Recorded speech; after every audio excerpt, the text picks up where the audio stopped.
Hello and welcome back.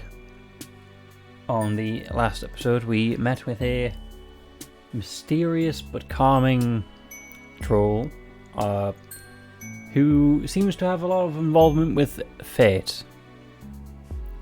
Upon the wrong ending, apparently, it was revealed someone else talking. Well, I say someone else.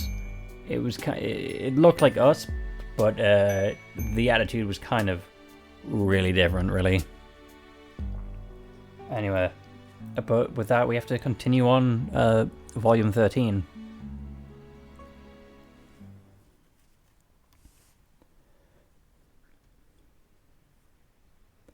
Of fate, fortune, and fashion. Blah, blah, blah. Friendship, blah. Stelsa Sezyat. Okay, so, it turns out, stealing a car was easily one of your better impulse decisions. You've gotten accustomed enough to it inside by now that the squishiness doesn't really much faze you anymore. It still feels like the warm stomach of some giant creature, but you actually find it kind of comforting.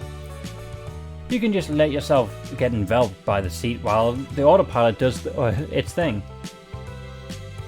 Getting ferried through the street of Alternia with your feet up on the dash sure beats endlessly pounding the pavement. Sometimes you even throw Sarava's stream onto your phone if you really want to chill out and get a chill vibe going. You're surprised that you haven't been caught yet, dastardly carjacker that you are, but maybe you're just a better thief than you've always thought. A possible career change to look into if you ever get back to Earth. The downside is that it's a little difficult for you to further your goal of gathering even more friendship from the inside of a vehicle. So you'd park the scuttle buggy and expose yourself to the menace of the outside world once more. You're in what looks like some sort of residential neighborhood. It isn't as nice as the Blue Blood neighborhood you've seen, but still nice enough for most of the apartment complexes to have imposing locked front gates and security drones.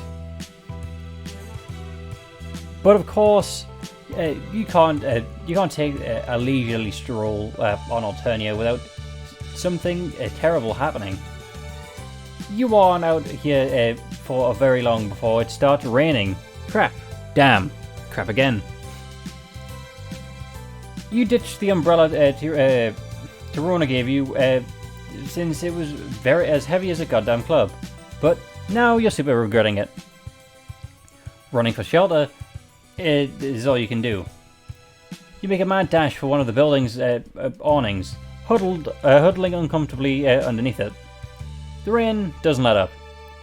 You have to move soon. The security drones are beginning to look like they're planning to take a few shots at you for loitering. You need to make a decision, and fast. Save time.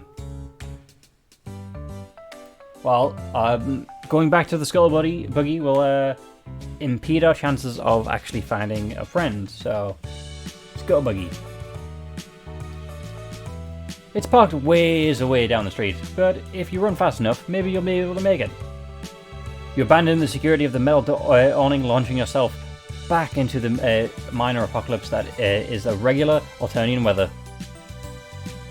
You should have been able to guess how this was going to go. The raindrops are too dense for you to successfully dodge them all, and your delicate human body isn't built to withstand nuclear rain. You probably would have had better luck with the security drones. Yep. Acid rain. Well, that didn't work, as we suspected. Record time. Not even 5 minutes in. There we go. Oh, it's the last of number 9. That's unfortunate. Try to get into one of the buildings. There's no way you're getting into any of these without a passcode. But wait. You think you see someone coming your way. Perhaps they'll be your knight in shining armor? So what you're telling me is that my appointment is cancelled. Just still some distance away, but she's looking right at you. You point at yourself questioningly, thinking she might be talking to you, but then you realize she's wearing a Bluetooth headset. Jeremy used Jaromi. You know, it's not like Jeremy, but yeah. Jeremy used to be so on the ball. Remember the time he gave me a full prong beautifying procedure right after the high blood ripped his arm off? Okay. But now he can't bounce back from one little thresher in the abdominal. Thresher in the abdominal sausage. What happened to that boy is losing his touch? Okay. Looks like she's coming back from a jog. If the running shorts was anything to go by. If she's all bothered by the acid rain, acid glancing off her skin, sending dozens of little firecrackle sparks in their wake, she isn't showing it. She seems to be much more preoccupied with the harrowed conversation she's having on the phone. Most importantly, she's power walking to the entrance of this building. It must mean she lives here. This is your chance. You shuffle along the awning, pressing yourself as close to the side of the building, bug-like.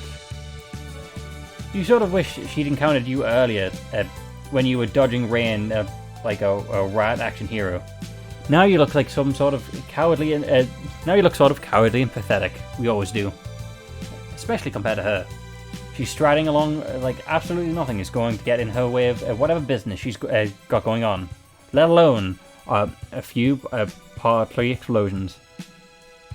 Actually, she's so focused on her call that she doesn't notice you until you're standing right in front of her. Such an inconvenience. You can fully expect that I will be taking my business elsewhere from now. From now on. Oh, hi, what do we have here? She's like, she speaks without punctuation. It's like one run-on sentence. She transitions from hanging up on the phone call to talking to you so quickly that it makes your head spin. Take this down. Strange little homeless creature parked in front of my home, very puny and scared looking. Can only be the alien everyone has been talking about. Such an opportunity can't go to waste, now can it? You're confused again, looking around to see who she's talking to. But there's nobody else here. Maybe she's dictating notes on her phone. Look at you, we can't have you wandering around outside like this, darling, can we? Aren't you ravishing? Do give me the name of your stylist. So good to meet you, here's my card. The name's Stelsa Sezyat.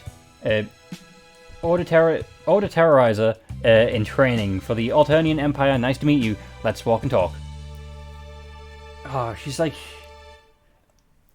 it's like one of those, the stereotypical, like, broadcast readers. With from the 1920s.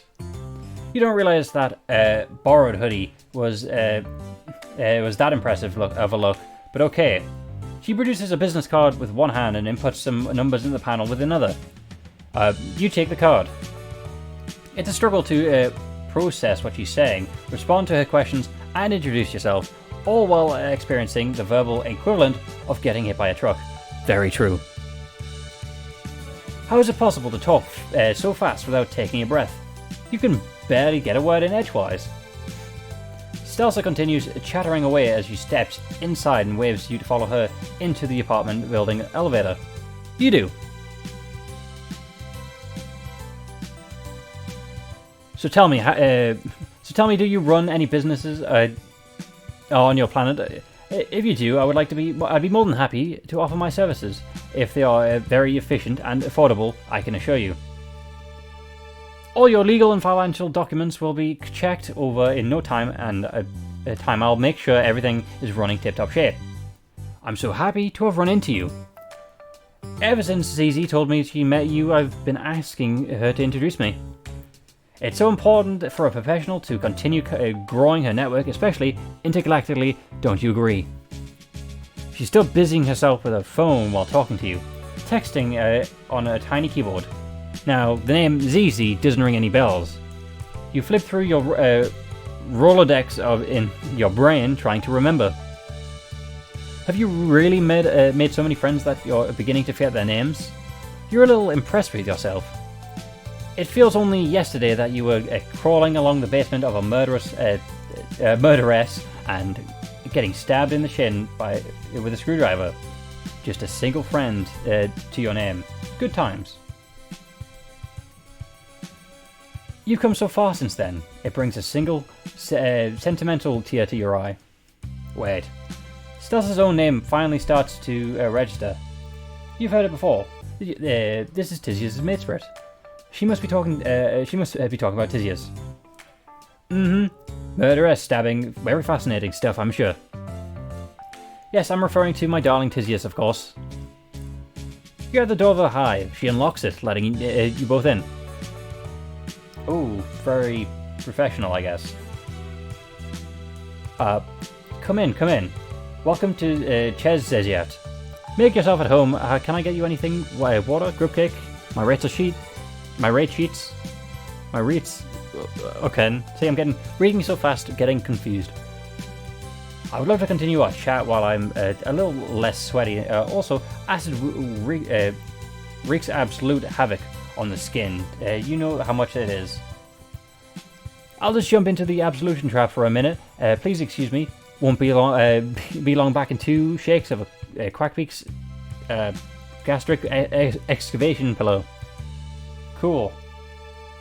Actually, you wouldn't know how it is, considering that the bucket load of acid falling on you would leave you either very injured or very dead, and she's already gone.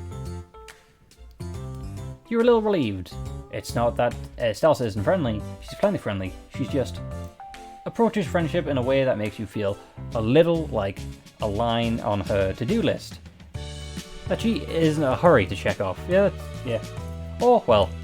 She seems like she wants you at some sort of work contact, not as a friend. But that's okay. You've worn so many hats in pursuit of friendship: clown cultist, impromptu shoosh pepper, murder accomplice. Business associate is one of the tamer ones on that list.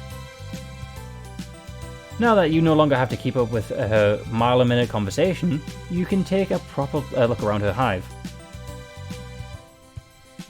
You're not sure what's more perturbing, the sheer amount of pink that's accosting your eyeballs, or the fact that everything is so painstakingly organized that it's making you a little uncomfortable, like it's merely standing here in disrupting the careful order of the room.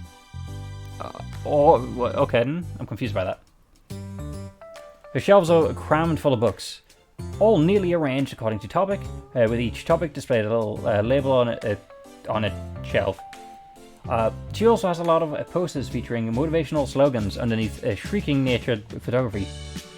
Shrieking. The only normal-looking spot of the hive is a coffee table with a mishmash of personal belongings piled on top of it. Books, papers, a jacket. You think that might be a mug. Is it Tizia's mug? I think it would be. None of those items strike you as being particularly Stelsa style. Yep, that's very true. That's Tizia's after all. Yeah. The overall effect of that is a very pink, very neat office cubicle. You almost feel like you should start chugging mediocre coffee and complaining about how much you hate Mondays. Very nice. So sorry to have kept you waiting. Ah, okay. Yeah. It looks a lot more casual like this. Stelsa re-emerges, her hair wrapped in a towel. Well, it's been a blast getting to know you. We should get lunch sometime. Keeping conversation going. I'll pencil you in, darling. But for now, I have a bit of a dilemma to deal with. That sounds worryingly like a dismissal. You sneak a glance at the schedule on a bulletin board. It's a blaze of colour. With barely any free slots, you don't want to be penciled in. You have no idea when she might be available next, and you need her sweet friendship now.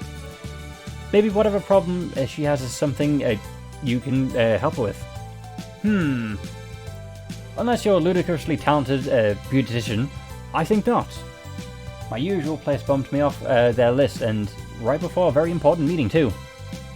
A girl has to look her best for things to really knock their socks off. If I want to make an arrangement to add another salon, I shall have to move fast and no time to waste. Oh, another save. Cool. Should we go... Can we go to the arrow? There we go. Page number 10. Okay. Why not use the extra time to do a prep for the meeting? Who needs a beautician while you're around? I feel like she wants one anyway, so we'll just say she doesn't need one. You have absolutely no professional beauty experience, but Sarava did give you the crash course in crafting great looks.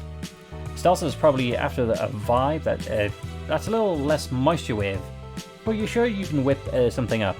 You tell her that you'll help her get ready instead, right here in her hive. Oh! How nice of you, I've never had a house call before. Let's do this. She leads you into the next room, rubbing her hair dry as she goes.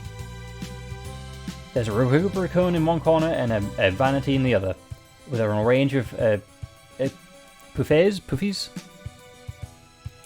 brushes, and other mysterious implements spread out in its surface.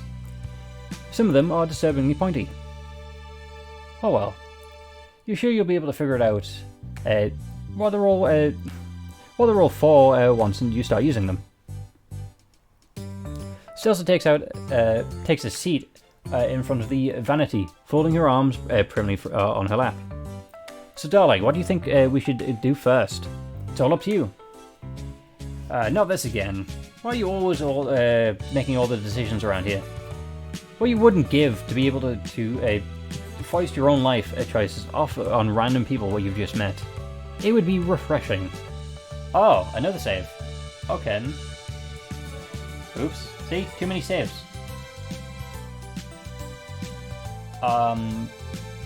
Style hair. First order of business should be drying Stelsa's hair. You pick up a funnel-shaped doohickey that looks like it might be a hairdryer.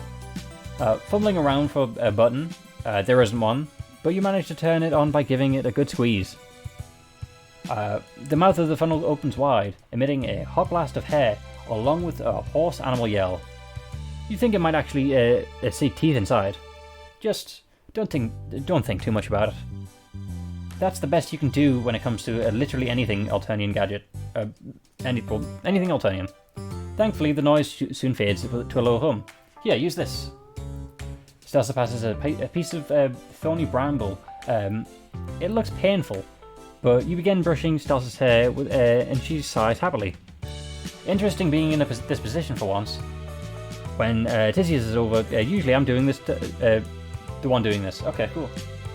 Yeah, I don't mean to brush it off, sorry. That's my fault. Brush it off. I didn't notice the pun there. You try to imagine Tisius letting someone give her a sweet do. Even with her girlfriend in question, you have a hard time picturing it. Yeah, same. Stelsa laughs. She has surprisingly pretty musical laughter. Okay. No. My dear ZZ isn't one for involved beauty rituals. She usually doesn't let me do more than just brush it, and that's still relaxing. Cool. I mean, you know, I guess they got their own chemistry working out. That's nice. Sliding the brush through Stelsa's hair is pretty relaxing. You allow yourself to zen out for a moment before shaking yourself out of it, casting around for something to talk about. That's what good hairdressers do, right? Strike up casual conversation? Your eyes fall on the open book sitting on the table. It's the only object there that doesn't have anything to do with her hair care or beauty, so it stands out like a sore thumb. Just like the item at a coffee table, it's strewn too haphazardly to look like it belongs to Stelsa. You think you see some of the tabs Tisius was using on the notes of her group project. And if you look even closer, you think you catch the words revolt and history on the page header. Right, as Tisius midspreads, Stelsa probably has big plans for dismantling the system of the inside too, after she becomes an auditor. You remark that you think it's really cool what she and Tisius is doing.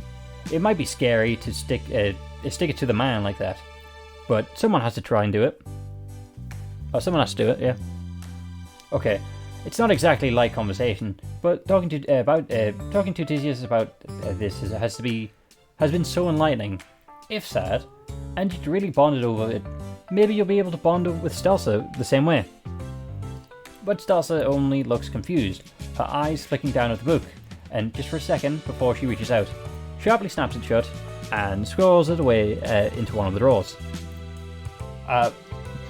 The sound of the drawer slamming makes you jump. You narrowly avoid pulling Stelsa's hair.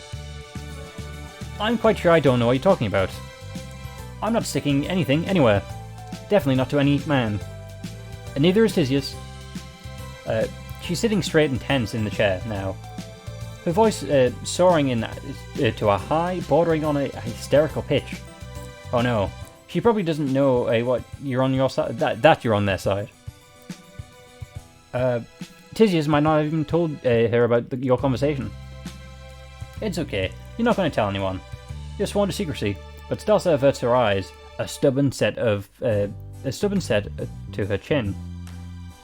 Again, I have no idea what you're talking about. Not a single clue.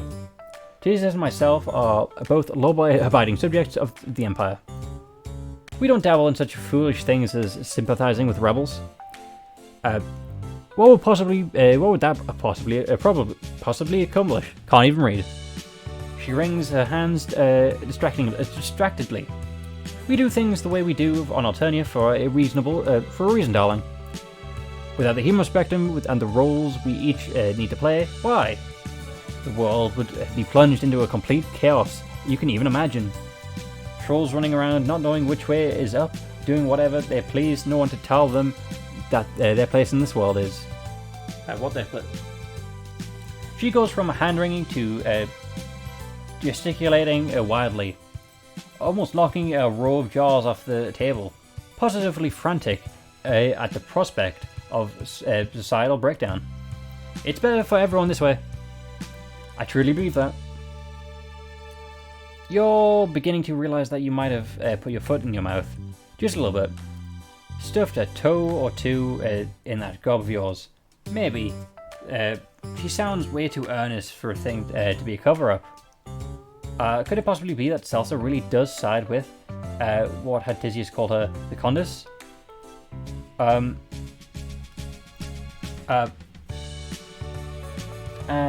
that she doesn't know about Tyzius' underground research after all, and the book was right there. But the book was right there. You're so confused. Talking about this is clearly distressing Stelsa though, so you drop it, focusing on finishing up her hair instead. It's pretty soft now that it's dry. You're also not sure you've styled it correctly, but she seems pleased. Great work, nice, fantastic, you did an excellent job. You glow at the praise. You'd say thanks, but she's already passing you a bottle of nail polish. She really wants you to go all the way, huh? You twist it open and get to work. You're too focused on not smudging the teal colour over the statedly points on her claws to talk. But Stelsa breaks the silence. I have a question for you. You nod, sticking your tongue out to concentrate. So, I have this acquaintance. This is the most tentative you've heard her so far. You aren't sure her vocal cords were capable of this. They're on a quadrant with someone who harbours views most would consider subversive, if not outright treasonous. She's obviously talking about herself and Tyzius, but you don't want to point that out in case she gets upset again. So you nod along thoughtfully. She didn't always. The matron, I mean. It will blow over at some point. She must be going through a difficult phase. But in the meantime, she could get into so much trouble. Stelsa's lower lip wobbles, like she's about to cry. You chew on the inside of your cheek, trying to figure out what to say. Talking to Tyzius very much did not leave you with the impression that it was a phase. She sounded pretty serious. Does Stelsa's friend have any idea of that this is going on? She looks at the drawer. So do you. Nope. You resist the urge to massage her temples. No idea at all. Absolutely not. Alright, okay.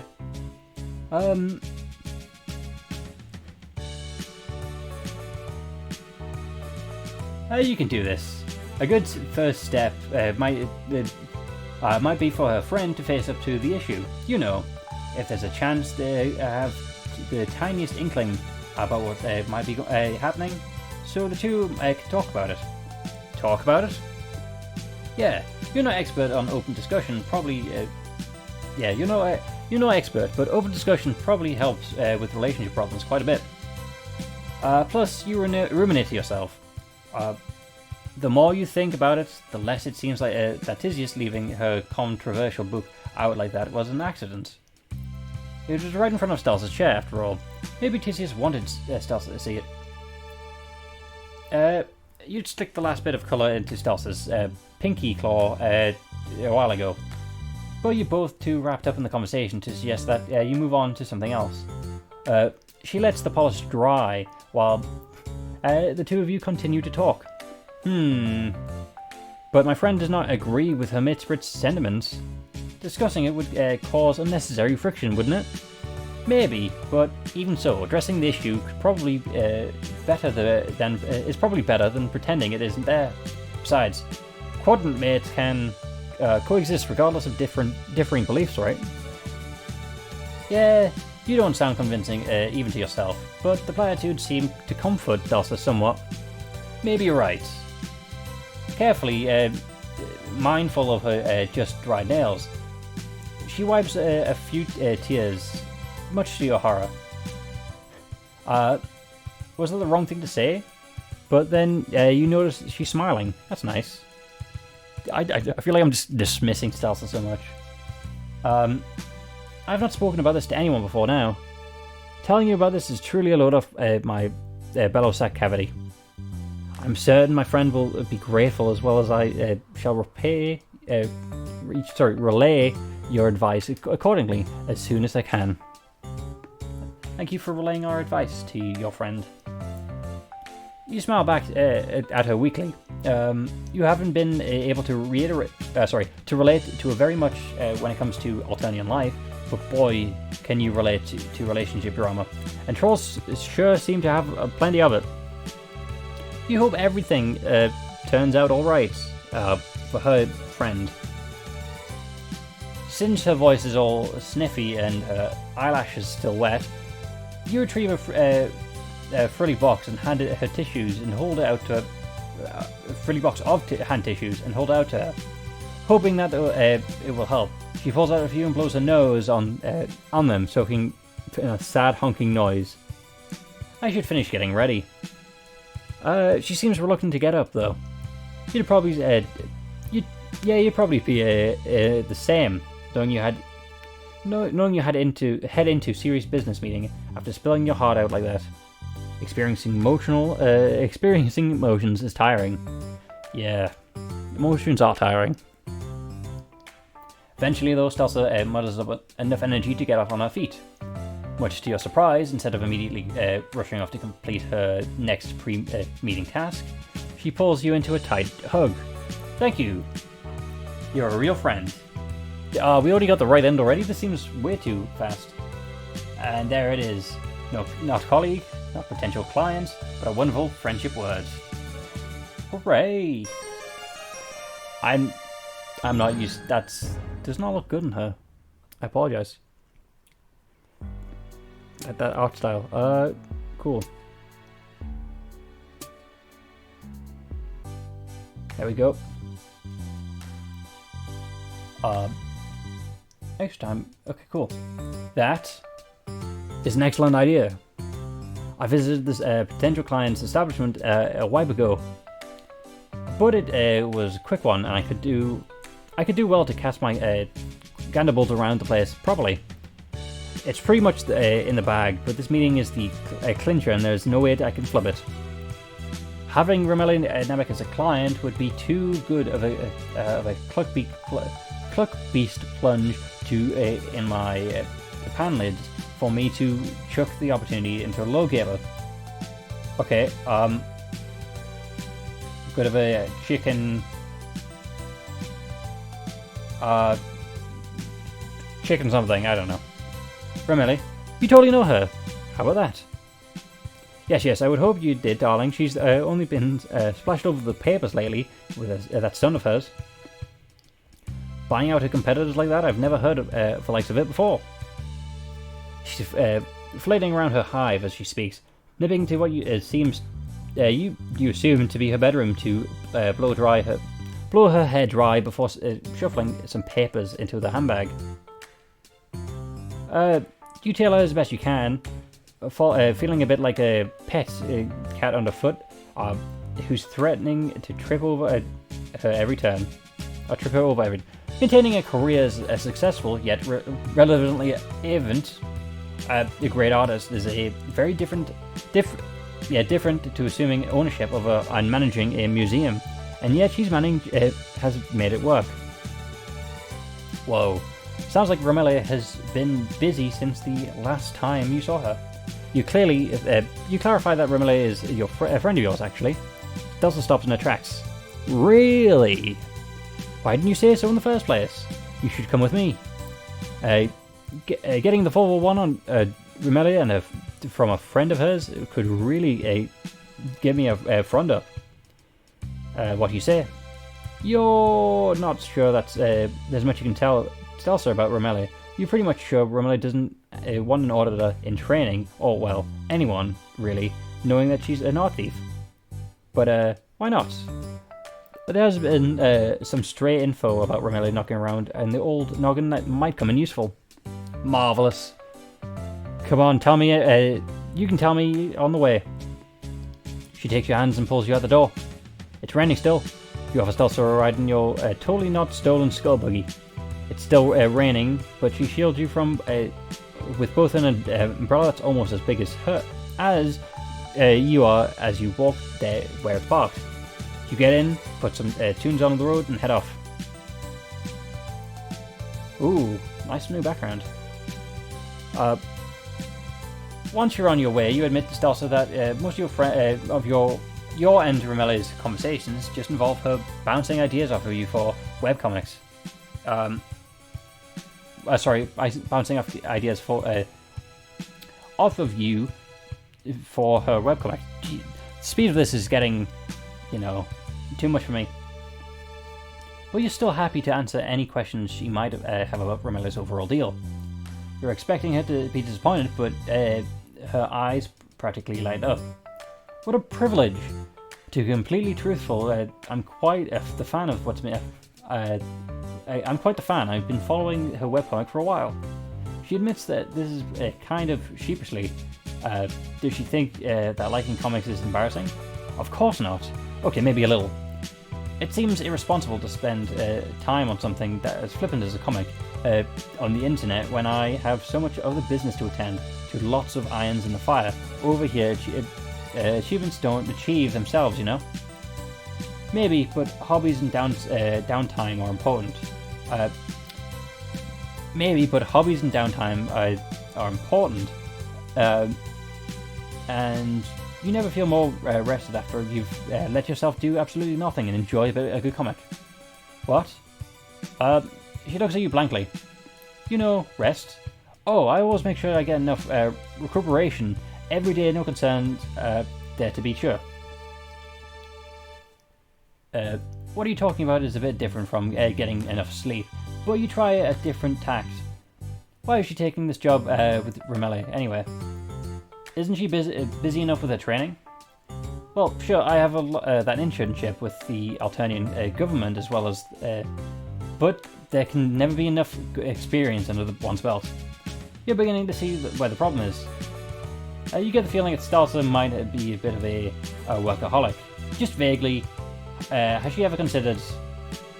You're also involved in trying to convince Stelsa of the merits of getting her chill on. That you don't realise that there's anything wrong.